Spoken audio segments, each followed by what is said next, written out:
Hello, we've got some great summer savings going on right now at Soulart.me. For instance, how about Bernadette Morgan with the Vagina Rebound? If you're a lady on your way to have a relationship, this is a reading that will coach you back to where you want to be.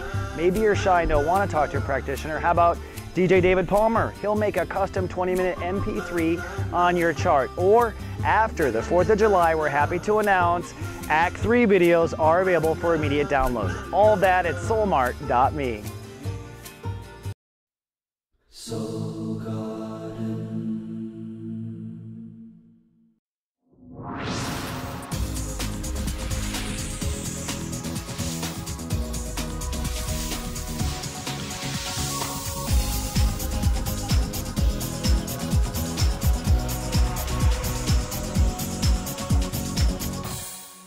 Hello my Aquarians, and welcome back to Soul Horoscopes Weekly Edition. I'm your host to the universe, Christopher Witecki.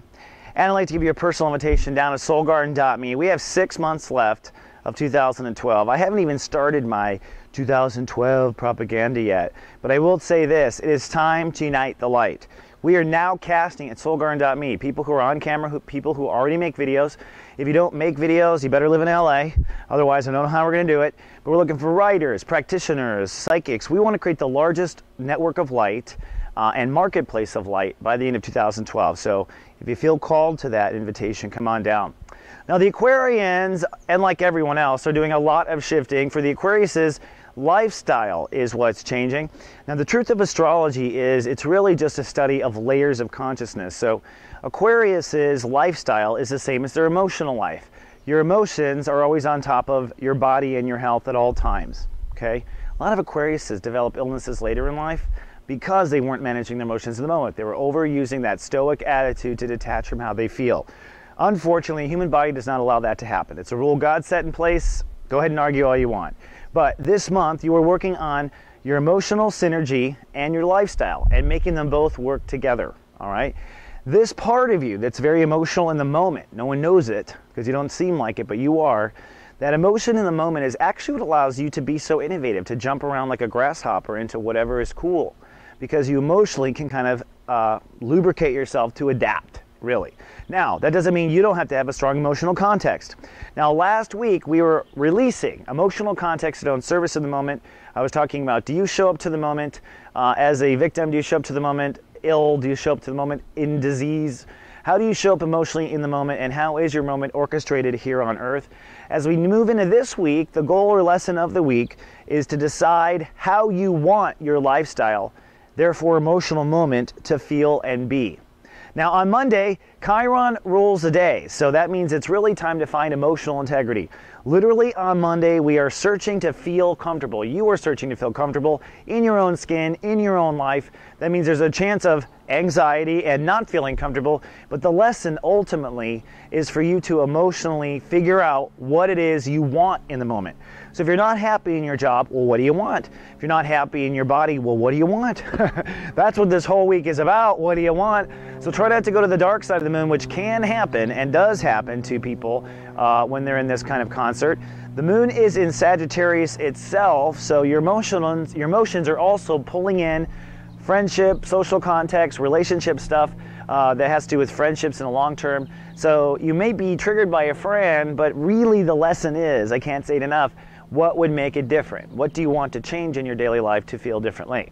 On Tuesday, vaboom, we move to a full moon, and the moon moves into Capricorn. And I have to say, with all due honesty, this is probably the hardest full moon of the year for Aquariuses. That's because it happens in the house of subconscious, rattling the subconscious cage. So for those of you who don't meditate, who don't have a spiritual practice, who don't connect to your psychic awareness at all, this could be hell, because the universe is sending a full dose of emotion to rattle the cage and get the demons out, get the ghosts out, get the dark shadows out. What are the shadows? Fears, karma, things we don't want to look at, things we pack away. It does catch up to us. Now in this particular full moon, the moon will cross over Pluto, which means an invitation to release old emotional baggage. Baggage around relationship, fears, anything you need under the sun. If you can identify it and say, I'm done with it, do it. Okay? You will be releasing baggage for another 10 years with Pluto and Capricorn. The more you do now while you're young, the better. All right? Then as the moon goes full, it crosses over Pluto, and this becomes a tug of war between inner faith and actual reality. And the universe is actually trying to get you to find a new place to step in reality. If you feel stuck in your lifestyle, if you feel stuck in your emotions, obviously you got to move your astro somewhere else, because where you're sitting ain't good. So wanting faith, seeking faith, wanting to feel like it's going to be okay, that's the full moon. That's the anxiety the full moon might bring, like, oh, I just wish it was okay. And the universe is going, well, what would that take? Well, what would that take, Aquarius? What would that take? So the full moon is an intense one for you, but the Jupiter is ruling the day, so there's a lot of solutions, a lot of boxes of Kleenexes showing up as needed from the universe. Thank goddess for that. On Wednesday, the 4th of July, which is the United States birthday, if you don't know, the United States is a Cancer with a Sag rising and Aquarius moon. I just happen to know.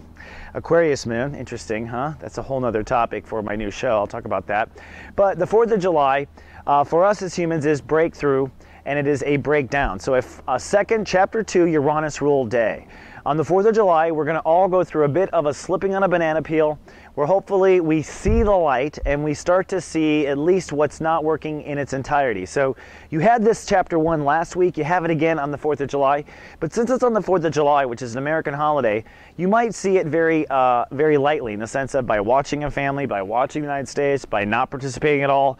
Whatever you do or don't do is probably going to be where the lesson is. Now the moon is still in Capricorn, so you're not so friendly and fun on the 4th. You're definitely detached, you're definitely introverted. Your ruling planet is Uranus, so it's not like it's going to be a tragedy, but the universe is trying to again get you to see what's not working in your emotional setup or in your daily lifestyle. So something in your life makes you emotionally unhappy, or poor emotional management makes your life unhappy. One of the two needs to be got to on the 4th of July. Then on Thursday, it's breakthrough, and I think you're feeling fantabulous, sunny, and super cool for the Aquariuses. That's because the moon moving into Aquarius also gives you courage, gives you strength, enlightens your ego energy, and generates a temporary soul pyramid in air. This soul pyramid is going to be, I think, what gives you the aha moment. It stems from your emotions and your ego, which gives us a clue that perhaps what holds you back actually is ego, a lack of it, or an overindulgence of it. And sometimes you think ego, no, I'm very humble. No, sometimes ego is kicking your own ass, not, the world's. Sometimes you have ego problems with treating yourself crappy or being overly defensive to yourself. So look inward, not just outward with ego. But the emotions in Aquarius trines over to Jupiter in Venus, which is conjunct and doing nice work there, and over to now Mars in Libra, okay? So the way this all comes together is rather simply in the sense that you've got a big force of your ego wanting to feel strong. That trines down over into Mars in Libra, which is basically saying, hey, by the way, it is time to practice what you preach. It is time to move forward with what you believe in. It is time to actually show up to your own church. So in a lot of ways, Aquariuses have been back and forth on what they believe in and what brings life purpose and meaning. You know what it does. Mars says in this space, time to do it. Quit talking about it. Quit thinking about it. Do it. So there's this force to move forward in your own righteousness, ultimately. And then there's this magical force for you to follow your heart. Jupiter in Gemini, conjuncting Venus also in Gemini, saying, oh, and by the way, you're supposed to have fun. By the way, you're supposed to have your heart's dream. So this is a positive day. Somehow, your inner child wanting what it wants, getting off your astro and actually doing what you believe in, and feeling the strength brings breakthrough, I argue, on Thursday for my aquas. Then comes Friday. Friday's a nice sunny rainbow day. Venus rules the day, which is always nice.